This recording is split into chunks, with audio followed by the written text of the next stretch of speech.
A diet released in October of 2019. So Can I share my screen? you can begin implementing. Can I share my screen? Toward your health and weight goals. And Sid is gonna tell us all about it. Sid, can you hear us? Sid, I can hear you. Can you hear me? Sid. Looks like she's talking, Oh yeah. but we can't hear her. Sid, bear with us for just a moment. Mike's working on the audio. Can you read? There we go. There, we hear you. There you go. We hear you. Okay. Can you see my screen? Yes. Yes, we can. Yes. Okay, then we're all set to go. So thank you so much for having me here today, Mike and Denise, and thank you to all of you who are watching. So over the years, I've talked with dozens of people who are struggling with an inflammatory ailment of some type or a disease. So a couple of years ago, I decided to develop a class around the subject called Inflammation in Your Diet, which I taught at our local college for a few years, and I also offered on my website, sidnotter.com. But today we're going to talk about refined sugar, especially we're going to focus it on that. So let's begin by talking about, though, what inflammation actually is. So inflammation is the body's natural reaction whenever it detects the threat of harm or tissue damage or irritation or any type of danger or anything that the body sees as a foreign intruder. It's the body's guard dog or defense system. And throughout most of human history, inflammation was considered to be a good thing. But there are two types of inflammation, acute and chronic, and both types start with the immune system. So acute inflammation is the body's response to an injury, like when we get a splinter or a cut or a burn. And the body rushes immune cells to that damaged area to begin the repairs and start the healing process. So pain, redness, swelling, and heat can often occur in that area. In fact, the word inflammation comes from the Latin word inflammare, which means to set on fire. Acute inflammation is designed to protect us, and it typically lasts only a very short time because it's a very localized, specific response to an injury or an infection. So our bodies are so amazing. They're always striving to heal itself. And our immune system is just one such way that it does that. That's one reason why we want to have a really strong immune system. Chronic inflammation, on the other hand, also called metabolic inflammation, is the body's way of protecting us against something that's continually lurking in the body that should not be there. So our immune system goes on high alert because it's encountering some type of threat that is always there, and it sends immune cells out to try to counteract that threat and begin the healing process. But those immune cells that always remain activated then, they result in persistent, systematic, chronic low-grade levels of inflammation, which play a part in so many of our chronic diseases. So inflammation always starts with the immune system, and it really is a double-edged sword because it's designed to be protective for the short term and heal us when necessary. But an overactive immune system means that inflammation overstays its welcome. And at that point, it's no longer protective to our system. It's actually damaging. It's like we're red hot and painful and swollen all over internally. So most people associate arthritis with inflammation, but chronic inflammation is a culprit in almost every one of our chronic conditions and diseases, including many of our top killers like heart disease and cancer and diabetes and lung diseases and brain disorders. Now, several things can contribute to chronic inflammation, like being overweight, lack of exercise, smoking, having high LDL, viruses, stress, poor sleep. All of those things can contribute to inflammation because the body is sensing some type of threat as a result of those things. But by far, the greatest factor and the primary driver of inflammatory chronic disease is what we put directly into our bodies at least 3 times a day, namely our food choices. So a poor diet has been ranked as our #1 cause of disability and premature death. But fortunately, we can do something about that because we have control over which foods we choose to eat. So also on my website, you'll find a list of inflammatory and anti-inflammatory foods. And then the class goes into detail about why those foods are either inflammatory or anti-inflammatory. But today we're going to take just a quick look at the topic of refined sugars because they are highly inflammatory and what makes them inflammatory. And we're going to talk about how you can tell how much sugar is in a packaged product. So these processed refined sugars, which are found in soft drinks and fruit juice and sweet tea and pastries and desserts, cookies, candies, snack cakes, and cereals. And that is just the tip of the iceberg when it comes to processed foods that have sugar. Not to mention the sweetened yogurts, cereal bars, condiments, sauces like barbecue sauces and salad dressings and syrups and even frozen breads and frozen dinners. All of these products contain refined sugar, or they can, not all do, but most of them do.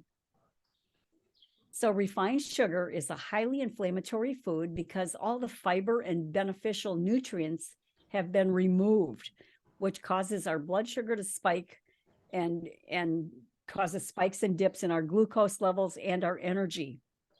So sugar stimulates the production of something called free fatty acids too, which circulate through our bloodstream and trigger both insulin resistance and inflammation in the skeletal system, the liver, and those protective endothelial cells that line the inside of our arteries. Perhaps you've heard of those. So our arteries are lined with something called the endothelial lining, which is a very protective lining. It's only one cell deep, so it's not a thick lining. It's a very thin protective lining. And sugar can actually contribute to inflammation in that lining. Sugar also triggers the release of something called inflammatory cytokine cells. So cytokine cells are highly inflammatory, and just 40 grams of sugar per day, which is basically 1 can of pop, leads to an increase in inflammatory markers, weight gain, increased LDL cholesterol, and can trigger those inflammatory cytokine cells.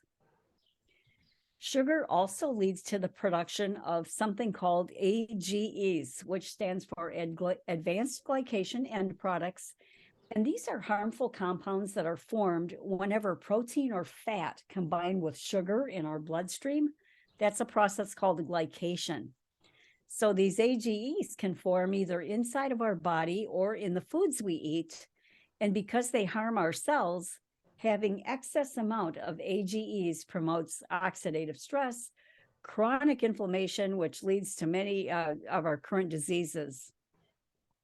And sugar can also contribute to something called leaky gut, which is also known as intestinal permeability. That's where the lining of our small intestine becomes damaged, and then it allows toxins and bacteria to leak through the intestinal lining and flood our bloodstream. And when that happens, that can really trigger inflammatory reactions that cause problems in our digestive tract and other places as well.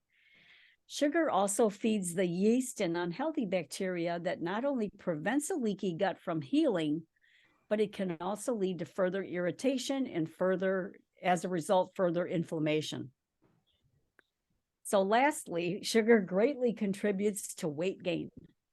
So diets that are rich in added sugars lead to excess weight, and having excess body fat is linked to inflammation as well, because our own fat tissues release those inflammatory cytokine cells that I just mentioned. So as you can see, refined sugar is rated as a highly inflammatory food for a number of reasons. And sugar, again, is pretty much added to all of our packaged foods. So let's take a look at how you can tell how much sugar is in a packaged or processed food. And the first rule of thumb when it comes to label reading is to never, ever believe the words on the package, the front of the package, because manufacturers are notorious for making claims and other assertions to try to lure you into purchasing their unhealthy products. Well, those words on the package mean basically nothing. We have to read the ingredient list to get the real story. So how can we tell how much sugar is in a product? Well, there are 4 grams of sugar in 1 teaspoon. So to identify how much sugar is in a product, Simply find the grams of sugar listed on the nutrition facts label and divide the grams by 4. So here we have a can of Pepsi. And if you look down under the total carbohydrates there in the box, about a little over halfway down, you'll see that there are 41 grams of sugar in this can of pop. So 41 grams of sugar divided by 4 is roughly 10. So this can of pop contains the equivalent of 10 teaspoons of sugar. And this is a 12-ounce can. If you were drinking a 20-ounce bottle of Pepsi, there'd be over 17 teaspoons of sugar. So we can tell by the ingredient list here, if we turn our head sideways to read the ingredient list, that the source of those sugars is high fructose corn syrup and or sugar, which is refined sugar. And both of those are inflammatory sugars that we want to avoid. Now, sometimes a product can have natural sugars, like from dates or other fruits, and those are acceptable. But unfortunately, most labels don't distinguish between natural sugars and added sugars. Sometimes they do, and it's getting more common where you'll see added sugar on the label. But most of the time, you're just going to see the total sugars listed. That's why we have to check the ingredient list to discover the source of the sugars. So here's an example of Golden Crisp cereal. And in this case, they do tell us the amount of added sugar. So we see here in the nutrition facts box that there are 21 grams of sugar. This is almost to the bottom of the box, 21 grams of sugar. And we can see that all 21 grams are added sugar. So this product has no natural sugars like raisins or dried fruit, for example. All 21 grams of sugar are coming from added sugar. So how much sugar would that be? Well, 21 grams divided by 4 is just a little bit over 5, right? 21 divided by 4 is basically 5. So 5 teaspoons of sugar in 1 cup of cereal. If you look up there at the serving size, you'll see that 1 serving size is 1 cup. So there are 5 teaspoons of sugar in 1 cup. So if the serving size was a half a cup and you were planning to eat an entire cup of cereal, then you'd have to double everything, including the calories and the fat and the sugar and all of that. So what are the added fats? The added sugars? What are those added sugars? Well, the first ingredient listed here is sugar, which is refined sugar. And then we see corn syrup, another unhealthy sweetener, and then honey. So there are basically 3 types of sweeteners in this cereal. And ingredients are always listed in order by the greatest to the least amount of volume or weight. So that means this product has more sugar than any other product. So because there's, more sugar by volume than any other ingredient. So oftentimes manufacturers will use several different sweeteners so that sugar is not listed as the top ingredient. However, in this case, even though they did use 3 different types of sweeteners, sugar is still the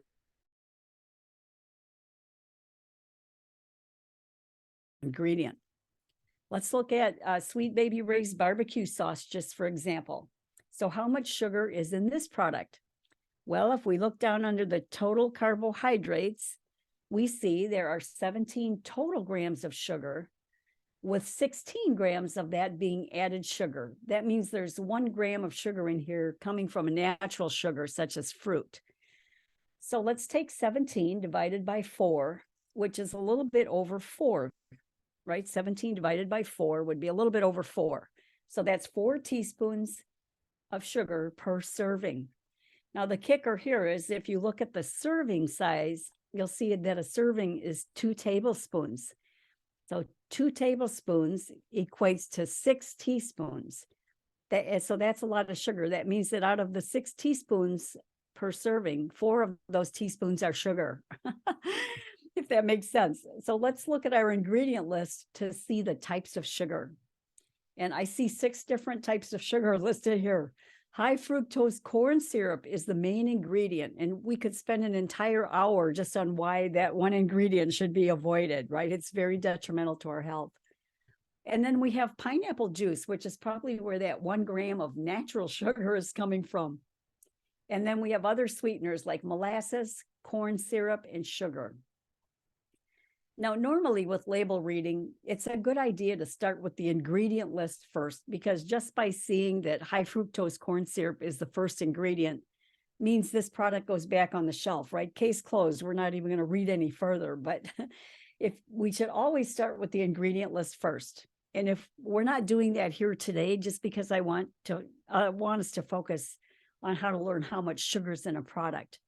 But typically the ingredient list is always your best place to start when you're reading a label. So here's a little quiz for you. So here's a plant-based ice cream, mint chip. And mint chip is one of my favorite flavors of ice cream. So let's say we're looking at this label in the store, excuse me, and we see that a serving is 2/3 of a cup, right? We see that at the top. And the sugar equates to 21 grams. Again, scroll down to the bottom there, you'll see total sugars. And the added sugars are 21 grams too. So everything in here is an added sugar. So how much sugar is in a serving of this product? Now think about that for a minute based on what we've talked about. 21 grams of sugar, right, divided by 4. So the answer is over 5 teaspoons of sugar in one serving, which is 2/3 of a cup. Now let's look at the ingredient list. So what are the sources of sugar here? Well, let's see. We have organic cane sugar is the second ingredient listed, right? We have coconut milk first and then organic cane sugar. Plus the chocolate chips contain cane sugar, and there's also a tapioca syrup. So is this product anti-inflammatory? No, it's not, unfortunately. It's high in added sugars. Plus it contains coconut oil, which is a totally different subject, but coconut oil is one of the most highly inflammatory things you could possibly ingest. So if we were to have started with the ingredient list and we saw, okay, coconut milk and then cane sugar and then coconut oil, we could have stopped reading right there. You know, we would not be purchasing this product. We could make really good chocolate mint ice cream at home really easy. So while this plant-based ice cream might look enticing, it sure does to me. I love this flavor. It simply cannot be considered a healthy product. Again, you could make your own chocolate mint ice cream very easily, one that will not contribute to inflammation. And I have a recipe for that on my website at sidnotter.com. So I wasn't going to show this today since it doesn't apply to the topic of sugar. Let's see here. But I'd like to give you just another tip to show you how fatty a product might be. So here we go. Let's see, if you're looking at a product, what percentage of fat is that product? A lot of people are asking me that because we know we should consume 10 to 15% of our calories from fat is a healthy diet.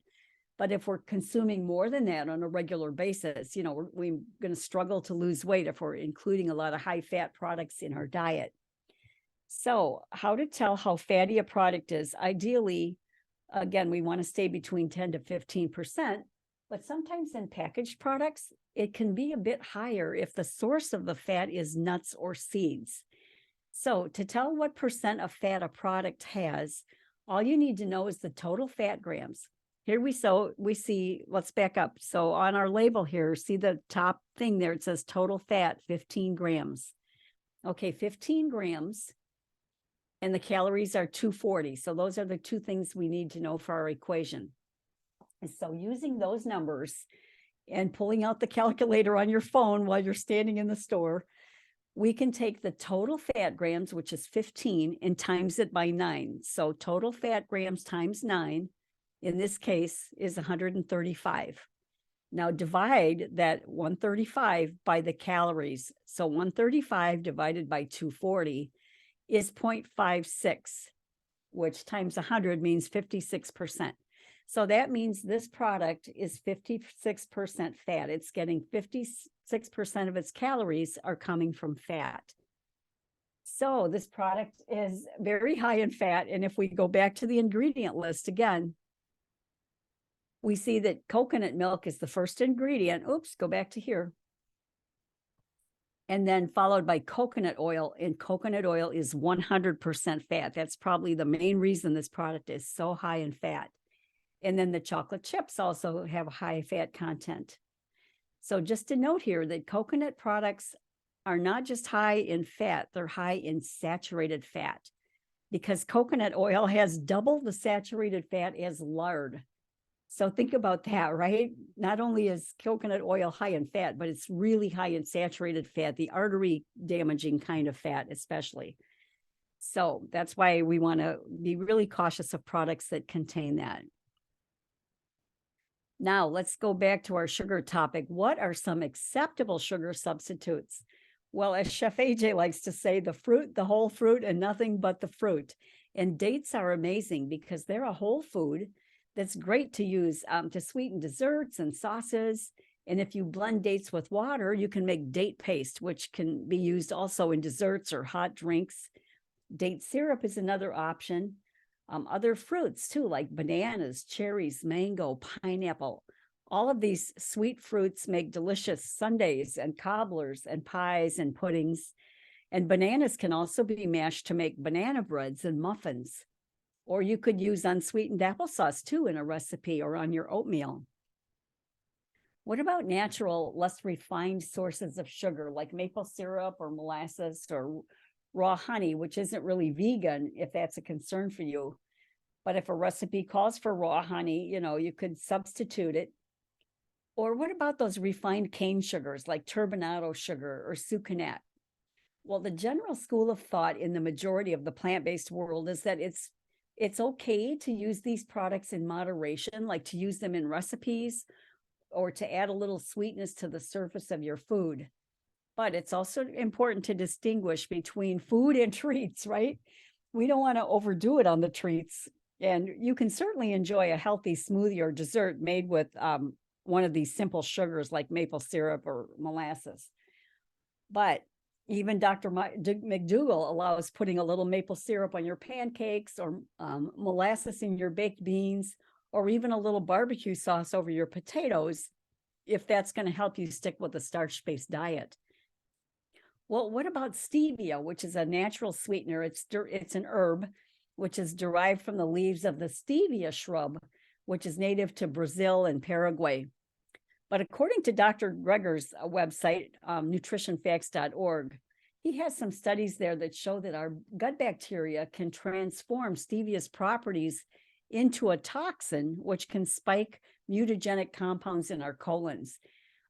That's if we're consuming a lot of stevia. So stevia is considered harmless if we stay under 2 stevia sweetened beverages a day. So keep that in mind.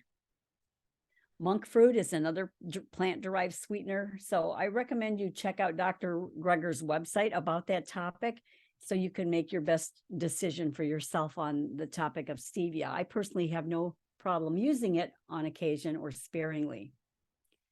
So here are some sundaes that we make, some desserts rather, just by using dates and fruits or minimal amounts of natural sugars.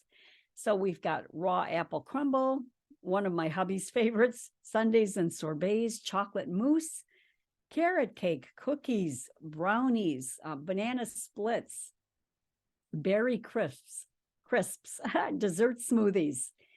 Other tips for avoiding refined sugars would be to swap your sodas, energy drinks, and sweet teas out for maybe a little seltzer or fruit with fruit mixed in. But clean water should always be our first choice of beverage. Or you could try add herbal teas, hot or iced too, with fruit added to them. Now, if you do eat cereal, let's see.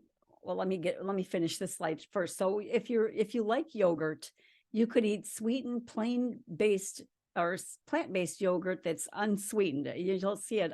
It's just called plain yogurt, and you could mix berries in there to sweeten it up. Or for a dressing, use vinegar and fruit-based dressings like a raspberry vinaigrette. Try to find cereals with under 4 grams of sugar per serving. Or you could swap out those cereals with steel-cut oats or rolled oats with cinnamon and fruit and maybe a couple of walnuts. Also, you can choose condiments and pasta sauces that are lower in sugar. They're out there in the stores. You just have to look for them. Or maybe replace jelly with banana slices on a PB&J.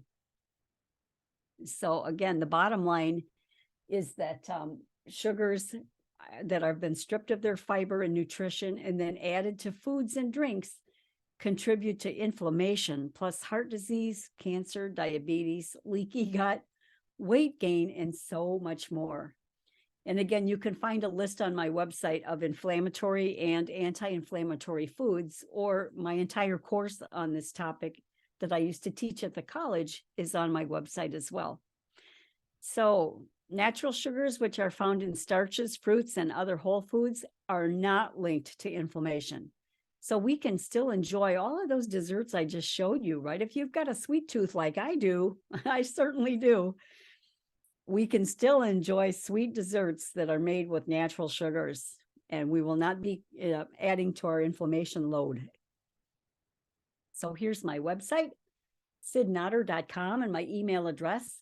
And on my website, you'll find a free webinar titled 3 Food Mistakes Which Lead to Painful Joints, Extra Weight, and Health Problems the Doctors Aren't Solving, plus 10 simple dessert smoothies. That can be yours. That's for free. And those dessert smoothies are so simple to make, and they're so good. Plus, there's a free 21-day meal plan there as well. Oh, and also, if you're interested in my inflammation course, if you go to purchase the course and you type in the coupon code, take off 50, you'll get 50% off. And that's a special for you today at the Veg Fest. So thank you so much for that. I'm going to stop sharing my screen right now. The time is about up here. So today I'm going to make chocolate brownies, which are not sweetened with added sugars, but only with fruit and dates. Are there any questions for me today?